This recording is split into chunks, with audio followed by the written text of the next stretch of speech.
Sagot yan, tingnan mo. Paggamit-gamit ng talatay, ayaw patanong.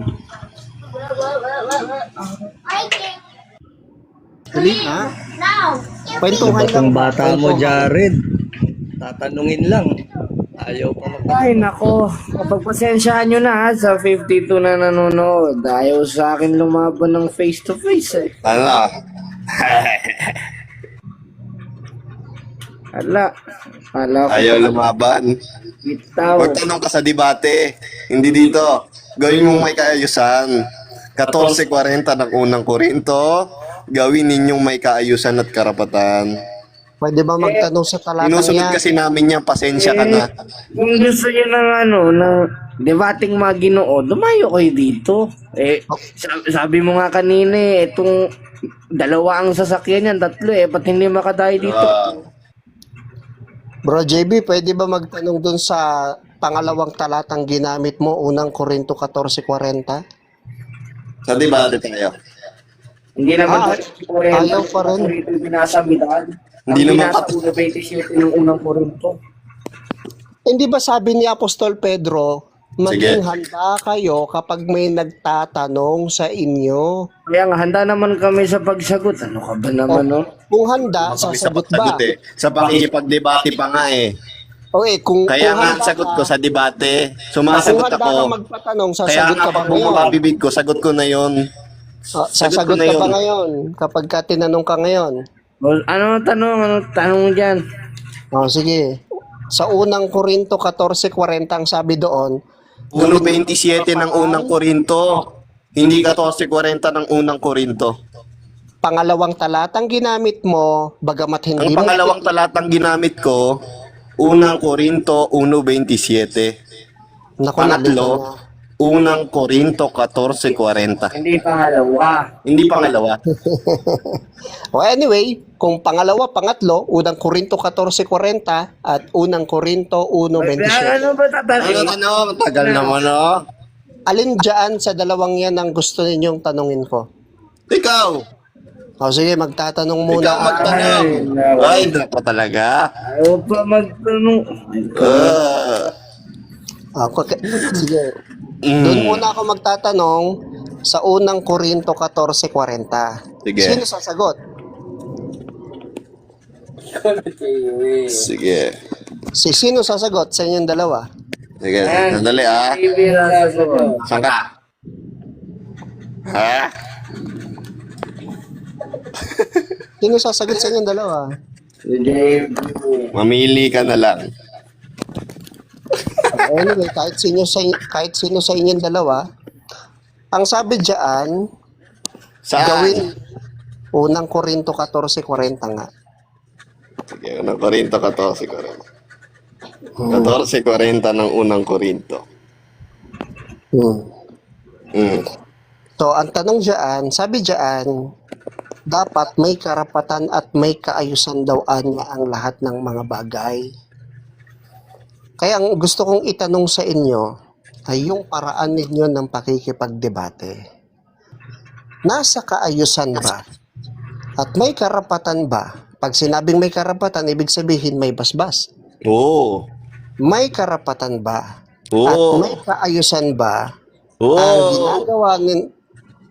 Teka lang, relax ba? Relax. Oo. May Ako sasagot niyan. Ako sasagot. Sige, sasagot din ako ah. Sasagot din ako. Sige, isa-isa lang, isa-isa. Isa lang. Isa-isa. Sasagot kami pareha. Sige, tanong, Midan. Tanong na po. sige. May Sige na po. kaayusan ba? At may karapatan ba? Kapag sinabing may karapatan, ibig sabihin may basbas. Meron po. Oo. May kaayusan Oo. ba? At may karapatan ba ang Oo. ginagawa ninyo na pupunta kayo sa isang lokal ng iglesia at pagkatapos mauuwian lang pala yan sa kasuhan? Unang-una, ad hominem Meron o wala? yung tanong mo, Midan. Meron o wala? Ad hominem, ad hominem yan, Midan. Meron o wala? Ad hominem yan. O hindi kaya ni Jared, ikaw Ating Bro JB. topic, Midan, Meron o ang wala? ating topic, Midan, yung nangyayari ngayon, hindi yung nakaraan. Ano ka Teka ba? lang, teka lang. Kung hindi masagot ni Jared, issue natin Nahiya na, ngayon. nahiya na si Noel sa kanila. Iniwan na sila ni Noel. Yung debating magaganap na ise-set up. Nahiya na si Noel sa kanila eh. Ano nangyayari kasi? Ano nangyayari? Ibinabalik mo yung mga nangyayari na nun. Klaseng ad hominem yan. Paano may karapatan yan sa 1440 ng unang Korinto? okay, so walang sagot si Bro Ibig Jared. sabihin, yung tanong mo is kind of policy of ad hominem. Bakit? Okay. Sapagkat yung tanong mo ay hindi na uukol sa kasalukuyan na siyang isyong ating kinakaharap ngayon. Ayan. Para matuloy yung debate, Midan. Ano nangyayari? Yan na. Sa mga ano ay nako. Ay. Nako. Standby muna, Jared, Ad Yan na, hindi hominem paliwanag yan. mo na yung side mo. Kay Bro JB Ad naman, hominem yan. Yan ang, kay Bro JB naman, pakisuyo yan na. ang nasagot ang tanong. Nasagot na, ad hominem yan. Nasagot ang tanong. Kayo ba yung mga nakainom? Rin namin yung sinabi mong talata Mga tropa. kanina. Ay, mga tropa, kayo ba yung mga nakabarik? Sa 3:15 ng unang Nalalasing din ako sa Sa inyo. 3.15 ng unang Pedro, ha? Nasunod namin yan. Sinagot namin. Yan ang sinasabi sa banal na kasulatan Ayan na. Sinagot namin. Oh. Sunod na Kaya tanong naman. Midan, wag kang lalabas sa issue na hindi naman pinag-uusapan karon. Mangutana ka nga saklaw sa atuang issue karon ug sa atuang tema nga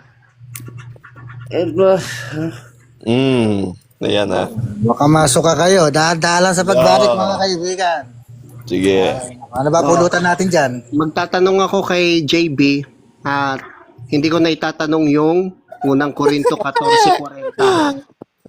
Sige. Kasi ang paliwanag ni Jared, ganito, nakaraan na yan, bla bla bla. Okay, kung ganun. Ang mahalaga, walang sagot. Okay? So, dun tayo sa unang Korinto 1:27. Sabi doon, Bro JB, sabi doon, pinili ng Diyos ang mga bagay na kamangmangan dito sa sanlibutan. Oo. Hindi iglesia ni Manalo pinili dyan. Relax. Ngayon, tama ba ang mga Hudyo na ang sabi ng talatang 22, nagsisihanap ng karunungan? Tama ba o mali ang mga Hudyo sa tagpong yan? Saan? Doon sa 22. 22 na kalin. Kaya gamit ka ng talata, hindi mo binasa yung buong Hindi konteksto. pala alam yung context. Hindi pala alam yung konteksto. Sabi doon sa Babasahin ko. 22, yung mga Hudyo, naghahanap daw yan ng mga tanda at naghahanap sila ng karunungan. Tama ba yung mga Hudyo sa tagpong yan? Naghahanap ng karunungan ng mga Hudyo. Oo. Anong punto mo doon? Kung tama ba sila o mali yung mga Hudyong yon. Brother Jared. May ba malay ko sa'yo? So hindi mo rin masagot. Ewan ko ba sa'yo kung nagtatanong ka o hindi. Nagtatanong ka ba o tumatanong ka? Konteksto kasi yan buong kwento yan Ngayon, ang mga Hudyo Yung kasi nilatag sa ko, talatang 1.27 ng unang Korinto. 22, may mga Hudyo ba Wala nakausap akong si nilatag Pablo na dyan? Hudyo. May Baka mga- natataranta ka na May mga Hudyo ba na Huwag kang pinakausap tumakbo. si Pablo dyan? 1.27 ng unang Korinto. Ano tanong mo doon? May mga Hudyo ba Sige. nakausap si Pablo dyan sa talatang 27? Meron o wala? May mga Hudyo bang kausap? Meron. Meron. Meron. Tama ba ang mga Hudyo na nagsisihanap daw sila anya ng tanda at ng karunungan? Tama o mali?